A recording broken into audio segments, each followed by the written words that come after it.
My mom said I should marry rich. I became rich instead. They say mothers know best. Mine knew exactly what she wanted for me: a wealthy husband, a comfortable life funded by someone else's success, a future built on looks and luck instead of skill and ambition. On the morning of my college graduation, when I proudly showed her the internship offer I'd earned through 4 years of relentless work, she didn't congratulate me.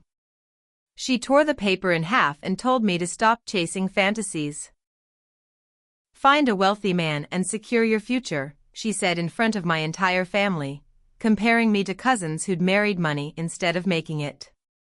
But here's what she didn't know: while she was busy planning my romantic future, I was quietly building my professional one. This is the story of how I went from a daughter told to use her looks while she still can to a millionaire who earned every dollar herself. She wanted me to marry rich. I became rich instead. And when she showed up at my office crying for cameras about how she always believed in me, I had the opportunity to set the record straight. This is about choosing yourself when family pressure tries to choose for you. Hey everyone! Before we dive into today's story, let me know where you're watching from in the comments below. Drop your city or country. We love connecting with our global community. If you're enjoying our content, please hit that subscribe button, smash the like button, and don't forget to click the notification bell so you never miss our amazing stories. Share this with friends who are chasing their own dreams. Now, let's get into Talia's incredible journey.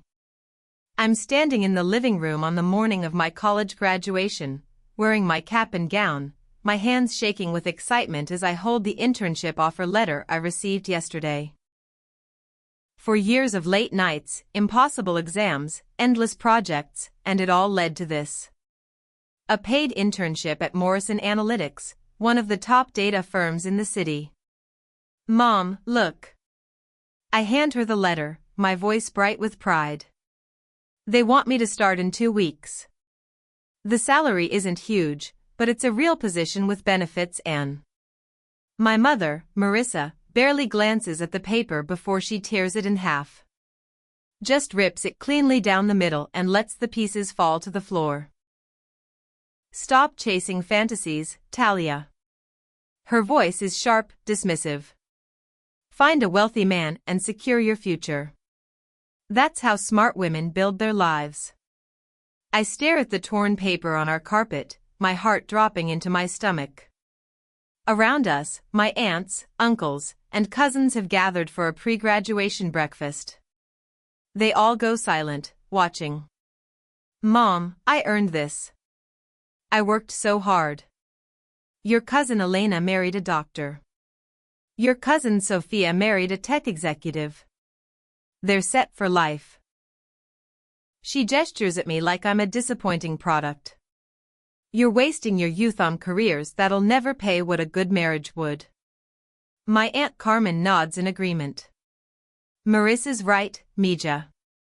Use what God gave you while you're still young and pretty. I want to scream. To defend myself. To explain that I don't want to be set for life by someone else's money, I want to earn my own. Instead, I bend down, pick up the torn pieces of my offer letter, and walk out of the house. I miss my own graduation ceremony. I can't go. Can't sit there knowing my family sees my achievements as worthless. I return home that evening to find my mother waiting in the kitchen, arms crossed. You embarrassed me today. Storming out like a child. You tore up my job offer. Because you're not built for a career, Talia. You're smart, sure. But the corporate world chews up and spits out girls like you. Better to use your looks while you still can and secure a good husband.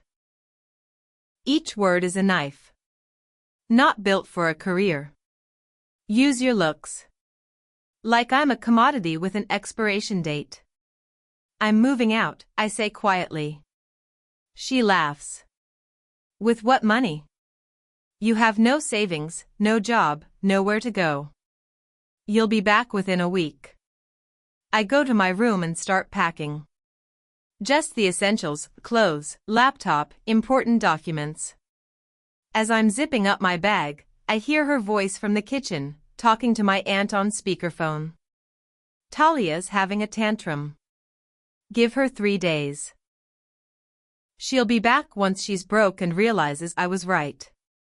I freeze in my doorway, anger replacing hurt. I won't be back. Not in 3 days. Not ever. My best friend Ruby offers me her spare room, basically a converted closet, but it's mine. I move in that night with 2 suitcases and $43 in my bank account. You can stay as long as you need, Ruby says, helping me hang my clothes. No rush.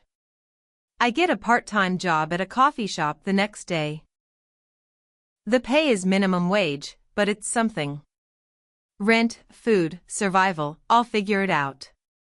But I can't stop thinking about that torn internship letter.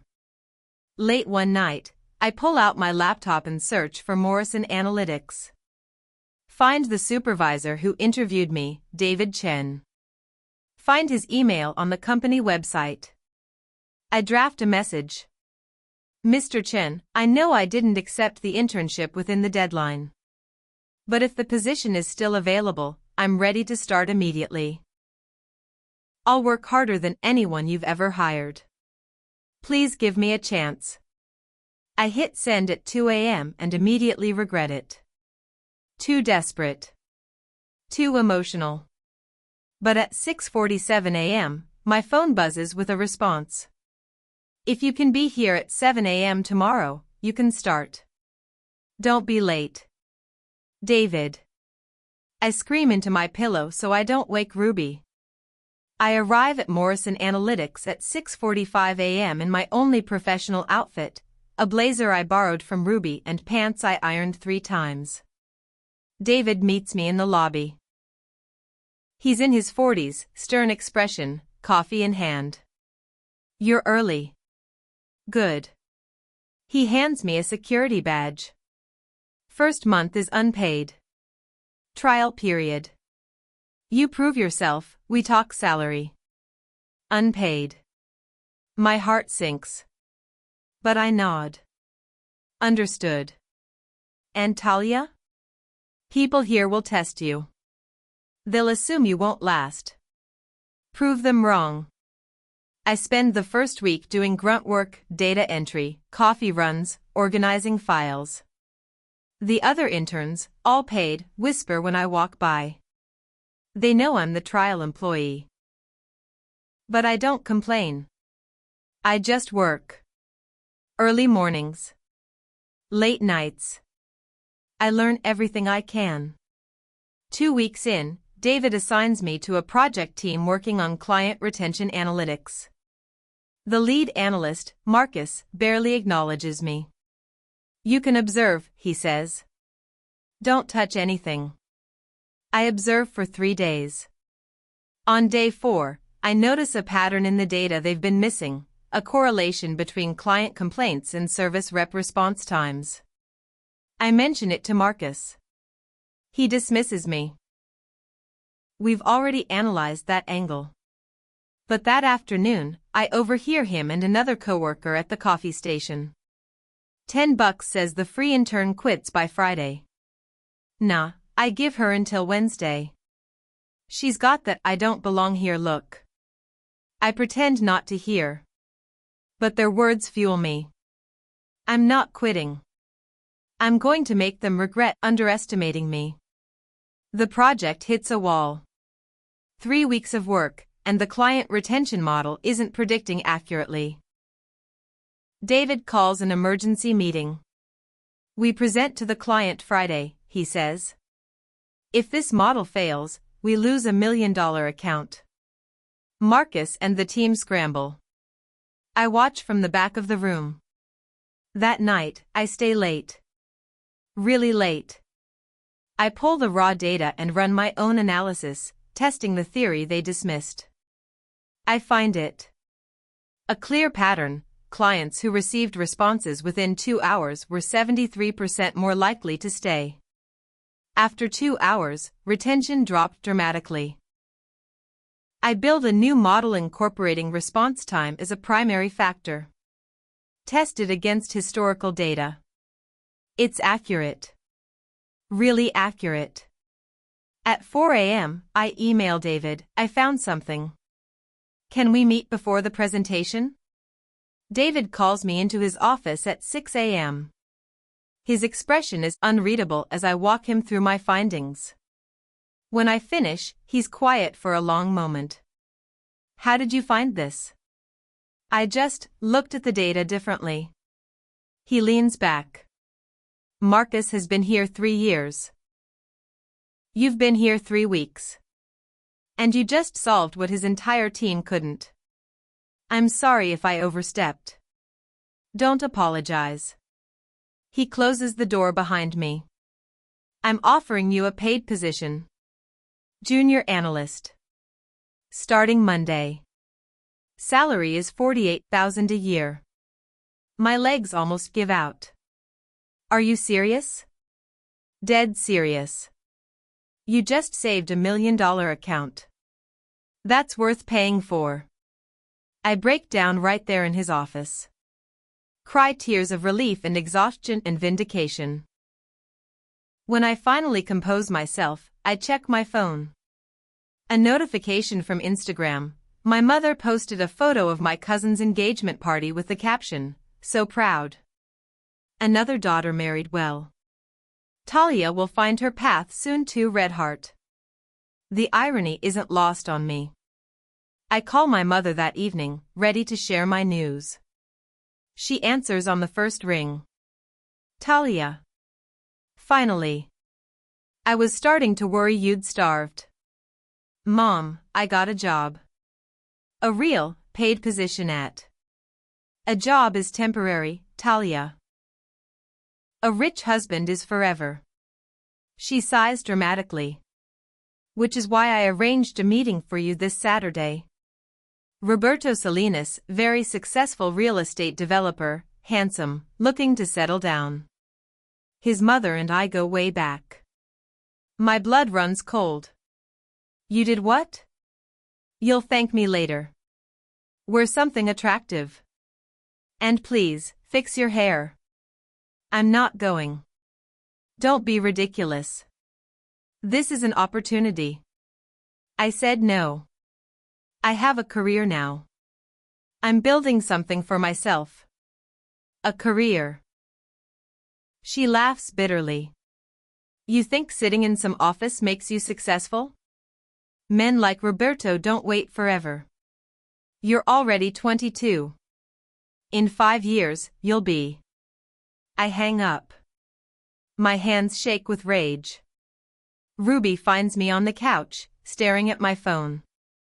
You okay? My mom arranged a date with some rich guy without asking me. Are you going? Absolutely not. My mother calls 17 times over the next 2 days. I don't answer. Finally, she leaves a voicemail. Talia, you are throwing away your only value. Your looks will fade. Your charm will fade. But a good marriage? That lasts forever. Roberto's family is insulted by your silence. I've never been more disappointed in you. I delete it and block her number. At work, David pulls me into a major project, analyzing expansion opportunities for our biggest client. It's high-stakes, high-visibility work usually reserved for senior analysts. I throw myself into it completely. No distractions. No drama. Just data and determination. The project is a massive success. My analysis identifies 3 cities where expansion would be profitable, backed by solid projections and market research. The client is thrilled. David's boss is thrilled. They put me in charge of a small team to continue the analysis. At 22 years old, I'm managing people. Leading meetings. Making decisions that affect million-dollar strategies. Then I get a LinkedIn message from a recruiter. Your work at Morrison is being noticed. Would you be open to discussing opportunities? I stare at the message. 6 months ago, I was being told to marry rich. Now recruiters are reaching out to me. I screenshot it and almost send it to my mother. Almost. But I don't. Because I'm not doing this to prove her wrong anymore. I'm doing this to prove myself right. The opportunity is from a startup called Dataflow Solutions. They want me as their lead analyst. A role that comes with a salary of $135,000 plus equity. Triple what I'm making now. But it's risky. Startups fail constantly. I schedule a call with my mother to tell her. Maybe this will finally make her understand. She answers coldly. So you finally remembered you have a mother? I got a job offer. A really good one. Is it from Roberto? Because he's willing to reconsider if you apologize. What? No. It's from a startup offering. A startup? She laughs. Those fail within a year. You're being reckless, Talia. Ungrateful. You had stability at Morrison, but now you want to gamble your life on some fantasy? It's not a fantasy. It's a legitimate opportunity. You know what's legitimate? Roberto's family owns 6 buildings in the city. 6. That's real wealth. But no, you want to play businesswoman and end up broke at 30. I'm taking the job, Mom. I'm sorry you can't support that. Then you're on your own. The line goes dead. I sit in silence for a long time. Then I email the startup. I accept the offer.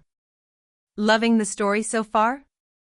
Drop a comment with your location. Are you watching from Chicago, Seoul, Mexico City, or somewhere else? We read every single one. Don't forget to hit that subscribe button, give us a thumbs up if you're rooting for Talia, and share this with someone who's choosing their own path. Turn on notifications so you never miss these incredible stories. Now, back to the action. Dataflow is chaos. Beautiful, exciting chaos. The office is a converted warehouse. The team is 15 people working 18-hour days. The energy is electric. My responsibilities explode overnight. I'm building models, presenting to investors, collaborating with engineers. The learning curve is vertical, but I'm keeping up. 3 months in, the founders call a company-wide meeting. We're launching a new product, CEO Amanda Lin announces. A predictive analytics tool for small businesses. We need someone to lead development. She looks directly at me. Talia, you interested? Everyone turns to stare at me. I nod, trying to keep my voice steady. Yes. Absolutely. Good. You have 6 months to build it. After the meeting, Amanda pulls me aside. We're offering you equity. 5% of the company. If this product succeeds, you're going to be very comfortable. 5%. Of a startup valued at $8 million. I do the math in my head. Even if we don't grow, my shares are worth $400,000. I sign the paperwork that afternoon. I pour everything into the product. Early mornings at the gym for clarity, then straight to the office until midnight. Ruby barely sees me anymore. The product, which we name InsightFlow, is my baby. Designed for small business owners who can't afford expensive analytics tools. When I present the beta version to the team, Amanda smiles. This is going to change everything. We launch InsightFlow on a Tuesday morning. Within 6 hours, we have 1,000 signups. By Thursday, 10,000. By Sunday, the number hits 50,000. And then, on a random Wednesday afternoon 3 weeks after launch, there's a knock on my apartment door. I open it to find my mother standing there, arms crossed, face stern. We need to talk. I don't invite her in. We stand in the doorway, the tension so thick I can feel it pressing against my chest. Ruby is at work, so it's just us. Me and the woman who raised me, who loved me in her own broken way, who now sees me as a disappointment instead of a daughter. How did you get my address? My voice is calm, but my hands are shaking. Ruby's mother told me after I called crying about how worried I was. She looks past me into the apartment, her nose wrinkling slightly at the modest space. You're living in this tiny place, sleeping on a futon, eating ramen for dinner when you could be in a mansion with Roberto. Silk sheets. Chef-prepared meals. A life of comfort. I'm here by choice, Mom. I like my futon. I like my independence. Choice. She scoffs, her voice dripping with condescension. You call this a choice? Working yourself to exhaustion for some startup that could collapse tomorrow? That's not choice, Talia. That's stubbornness. That's pride. I call it building something I can be proud of. Proud? She steps closer, lowering her voice like she's sharing a secret. You know what I'm proud of? Elena's wedding photos in her $1 million home. Sophia's husband buying her a new car just because. That's something real. That's security. What do you have? Equity that's worthless until you sell it? The equity is worth something. The company is valued at. She waves her hand dismissively, cutting me off. Paper wealth. Promises. Dreams. I'm talking about real assets. Real security. Roberto has moved on, yes, but his cousin Felipe, incredibly successful import-export business, is very interested in meeting you. He saw your photo and asked about you specifically. My stomach turns. You showed him my photo? Without asking me? I'm your mother. I don't need permission to look out for your future. Her voice hardens. Felipe is coming to dinner this Saturday at your Aunt Carmen's house. 7 p.m. Wear something attractive, that blue dress I bought you for graduation. And please, for the love of God, fix your hair. You look like you've been sleeping in your car. I'm not going, Mom. Don't be ridiculous. This is an opportunity most girls would kill for. I said no. I'm not interested in Felipe. Or Roberto. Or any wealthy man you want to parade me in front of like I'm livestock at an auction. Her face flushes red. How dare you speak to me like that? After everything I've sacrificed for you? The tutors, the private school, the college tuition. That you held over my head every time I disagreed with you? That sacrifice you used to guilt me into obedience? I'm trying to protect you from yourself. You're being stubborn and foolish, just like your father was before she stops herself, but the damage is done. Before he what, Mom? Left because you tried to control every aspect of his life too? Tears form in her eyes, but her voice stays still. If you walk away from this opportunity with Felipe, if you embarrass me in front of the family again by refusing to show up Saturday, then don't come back to this family. I'm done enabling your delusions of independence. You're either with us or against us. I meet her eyes directly. Then I guess we're done. Because I'm choosing me over your version of my life. Fine. But when this all falls apart, when your startup fails and you're broke and alone at 30, don't come crying to me. The door will be closed. I'll take that risk. You're making the biggest mistake of your life. No, Mom. The biggest mistake would be living the life you want instead of the one I'm building. I close the door gently but firmly. Lock it. Stand there with my back against the wood, listening to her footsteps retreat down the hallway. Only when I hear the building's front door slam do I let myself slide down to the floor and cry. Not from sadness. From relief. From the weight of expectations finally lifting off my shoulders. My phone starts blowing up immediately. Texts from aunts, uncles, cousins I barely talk to, all with variations of the same message. How could you disrespect your mother like this? You're being ungrateful. Family is everything, Talia. You'll regret this when you're old and alone. I block them one by one. Methodically. Until my phone finally goes quiet. Ruby comes home to find me still on the floor, surrounded by tissues. What happened? I just lost my entire family. She sits down next to me. Or you just gained your freedom. Insight flow goes viral. Tech blogs feature it. Influencers recommend it. Small business owners rave about its simplicity and effectiveness. Within 2 months, we have 500,000 users. Investors start calling. Big investors. The kind with $100 million funds. Amanda calls another company meeting. We've received a $40 million valuation offer from Quantum Ventures. They want to invest in our Series A. The room erupts in cheers. I sit there, doing math in my head. 5% of 40 million is 2 million. My equity is worth $2 million. I'm 23 years old and a millionaire. On paper, anyway. That night, I check my email.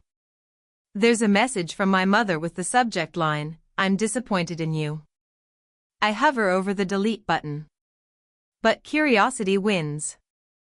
The email is long, rambling, full of accusations. You've turned your back on family for a job that could disappear tomorrow. You're selfish. You're ungrateful. You think you're better than us now. But remember, I raised you. I gave you everything.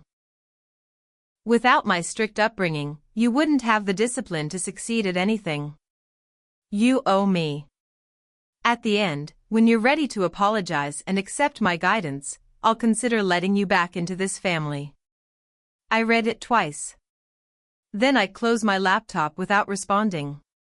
The next morning, a global corporation, Titan Analytics, contacts me directly. Not the company. Me specifically. They want to license Insight Flow for their small business division. And they want me to oversee the integration. The licensing fee? $3.2 million. Paid directly to me in exchange for my expertise and oversight. I stare at the offer letter for a full 5 minutes, convinced it's fake. But it's real. Very real.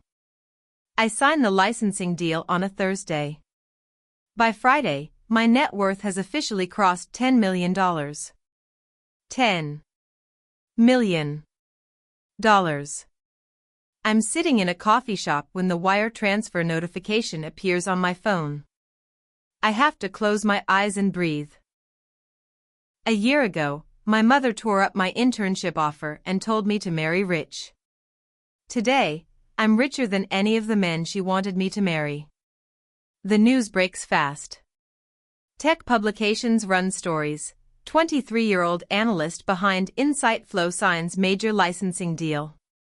Then national news picks it up, the innovator who bet on herself. My face is everywhere. My story is everywhere. And my mother? She's watching. I know because my blocked family members start creating new accounts to message me.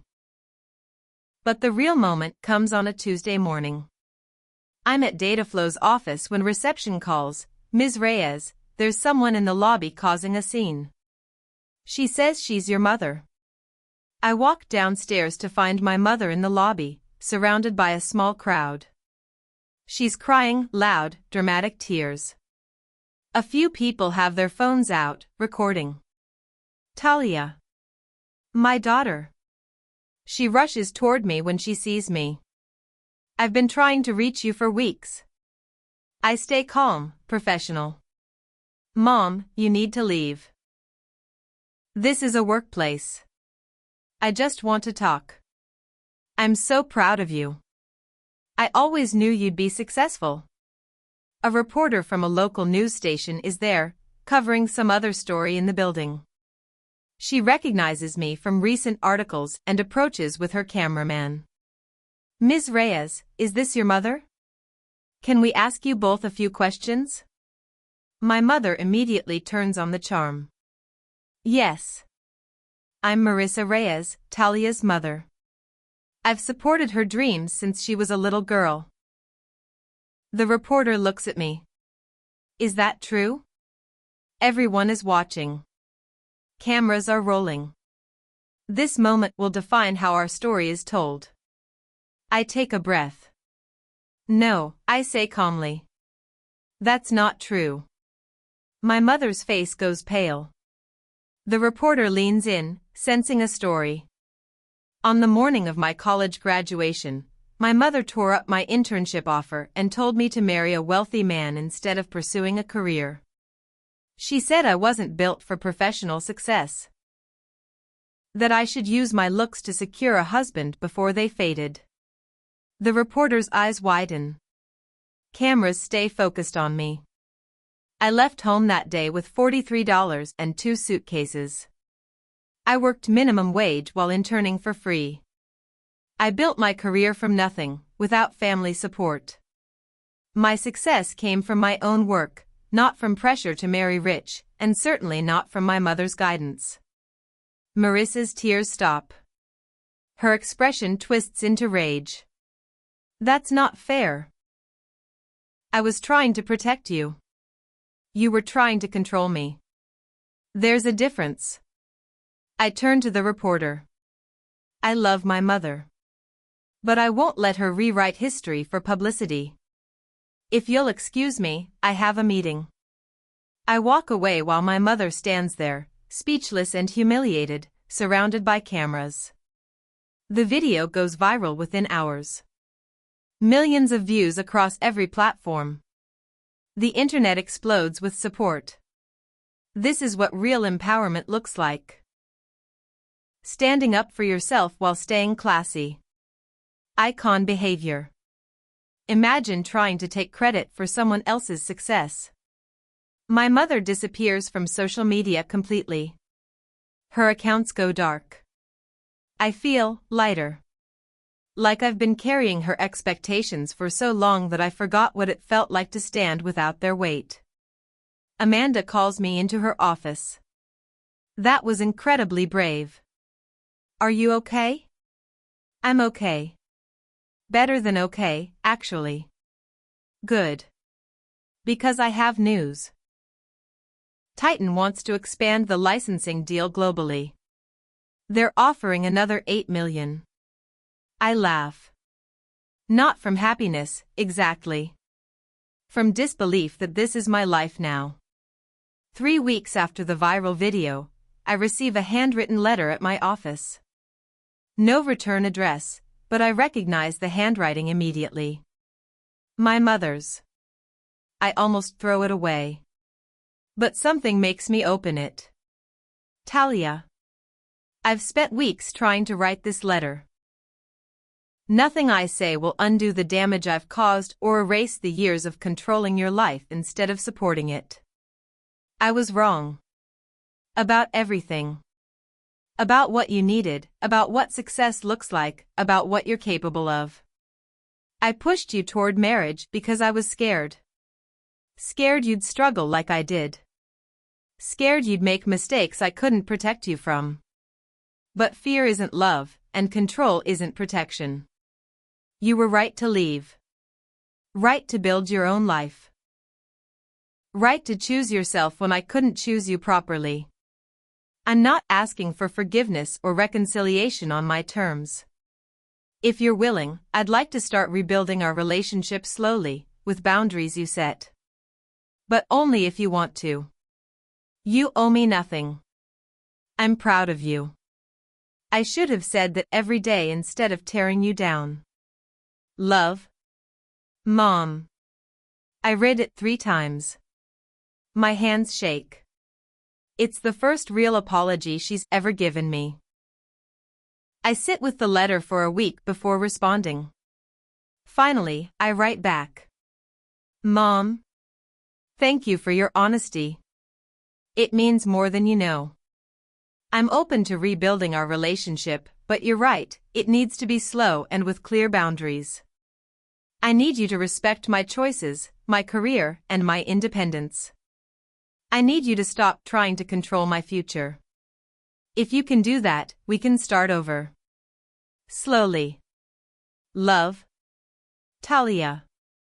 I mail it and feel a weight lift. 2 days later, she calls.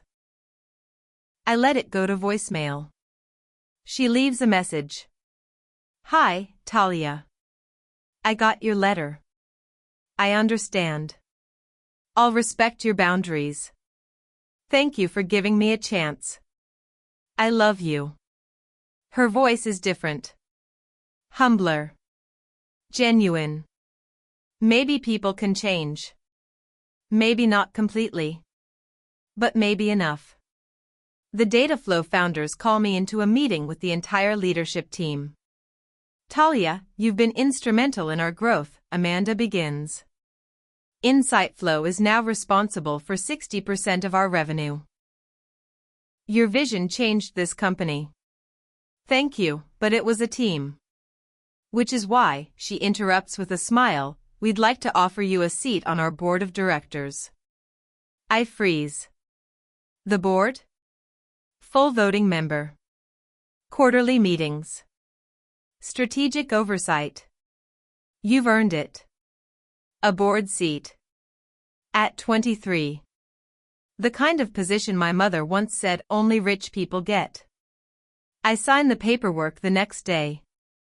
6 months later, I'm preparing for my first major keynote speech.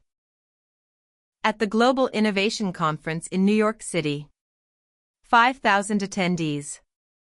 Live streamed worldwide. Ruby helps me practice in my new apartment, a spacious 2-bedroom I bought myself, with cash. You nervous? She asks. Terrified. You've literally built a multi-million-dollar product and stood up to your mother on camera. You can handle a speech. She's right. I can.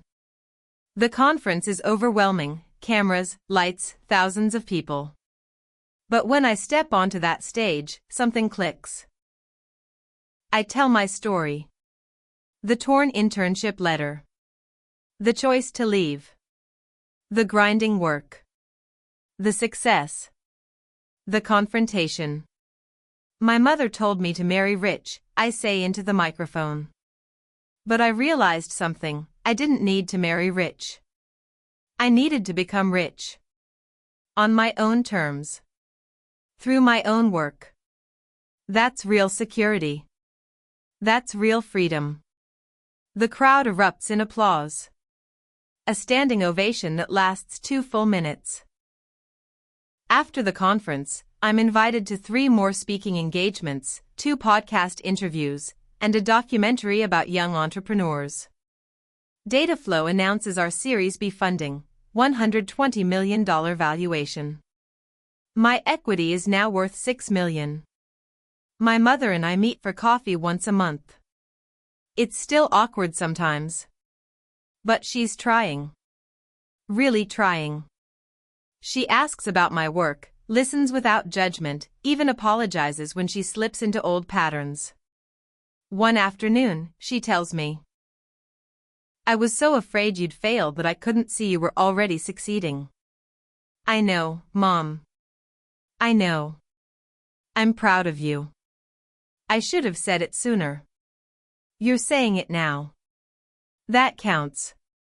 We're not perfect. We're not fixed. But we're healing. Slowly. At 24, I sign a consulting contract with 3 Fortune 500 companies. I'm invited to speak at my college as the commencement speaker. I buy a house. And every time someone asks how I became successful, I tell them the truth. I chose myself when everyone else wanted me to choose someone else's wealth over my own potential. I stand on the balcony of my home, looking out at the city lights, and smile. My mother wanted me to marry rich. I became rich instead. And that made all the difference. What an incredible journey. Thanks for watching till the end. Please let us know in the comments where you tuned in from. We absolutely love hearing from our amazing global audience. Don't forget to subscribe if you haven't already. Give us a thumbs up if Talia's story inspired you. Share this with someone who's choosing their own path over family pressure. And hit that notification bell so you catch all our future stories. Remember, the people who try to choose your future don't get to claim credit for your success. Keep building. Keep choosing yourself. Keep proving that you don't need anyone's wealth when you can create your own. See you in the next one.